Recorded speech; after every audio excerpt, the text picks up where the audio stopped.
Welcome back to the channel. This is our latest video under the Grand Prix Adventure video series. And through this video, we're going to tell you how to plan your Canadian Grand Prix without facing any troubles.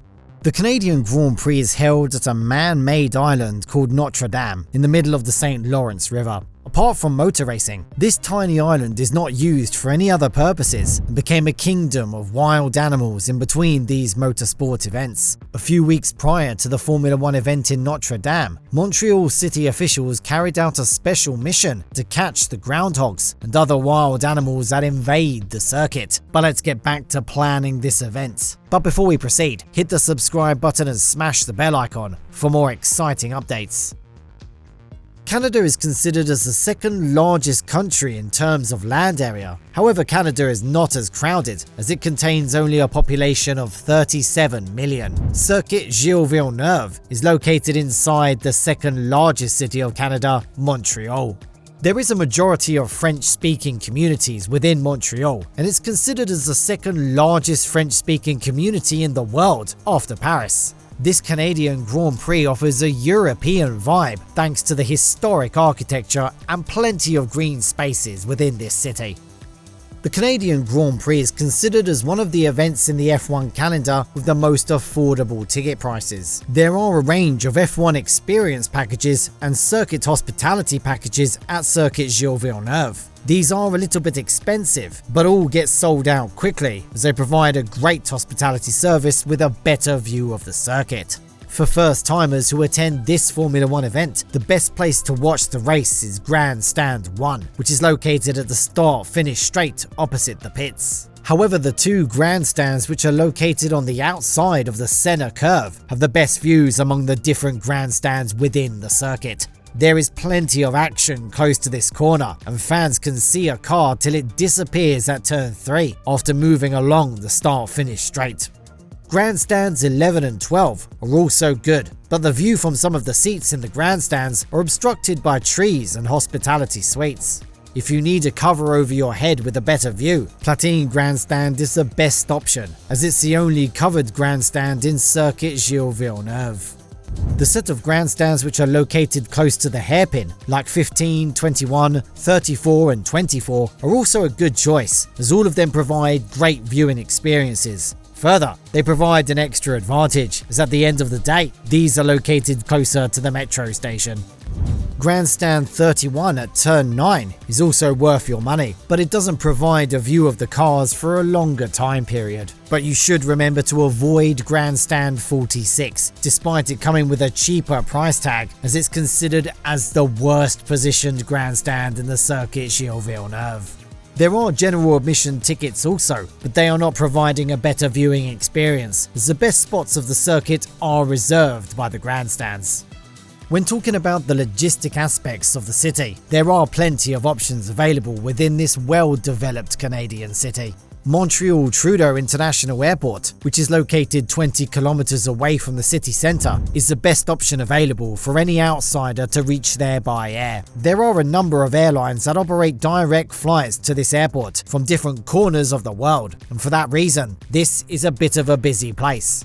Apart from that, a number of domestic airlines also connect the different parts of Canada to Montreal through frequent flights. After reaching Montreal Airport, you can grab an airport taxi, Uber, or airport bus to arrive at your destination. But if you're a visitor from the United States, you can also consider taking the train as well. The train journey, which connects New York to Montreal, is considered as one of the most scenic train journeys, passing through the beautiful wine country of the Hudson Valley.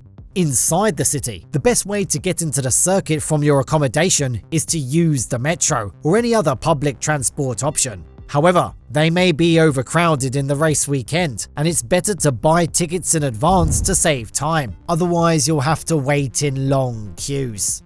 If you use the metro service, the closest station is Jean Drapeau, which is located nearby St. Helens Island near the biosphere. This is just a one stop from the Berry UQAM station, which is the main interchange in downtown. There is a 15 to 30 minute walk from the Jean Drapeau metro station to the track, depending on your seating area of the circuit. But if you wish to stay away from the public transport services, you can use the regular taxi service of Montreal City or Uber.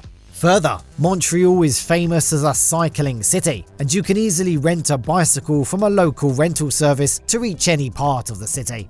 Apart from these terrestrial options, a ferry service also operates from the Old Port to the St. Helens Island, where the metro station is located.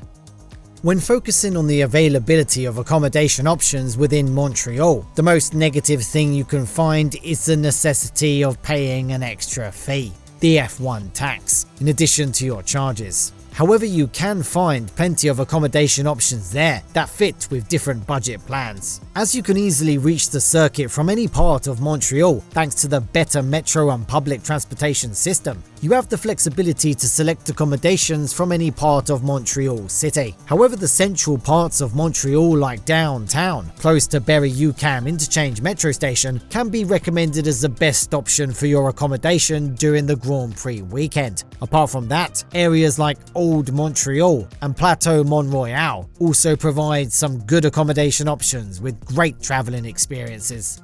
This is the second largest city of Canada, and it wouldn't be a difficult task for you to find a way to spend your free time. So here are some suggestions. You can visit Old Montreal by taking the Orange Metro line. This area is composed of a number of historic landmarks that depict the development of Montreal City over different eras. This section of the city is located close to the Old Port, which was once a very important economic hub. One of the eye-catching buildings in this region is the neo-Gothic Notre Dame Basilica. You can have a walk through the St. Paul Street in the Old Town and enjoy a number of cafes and art galleries which are located along this street.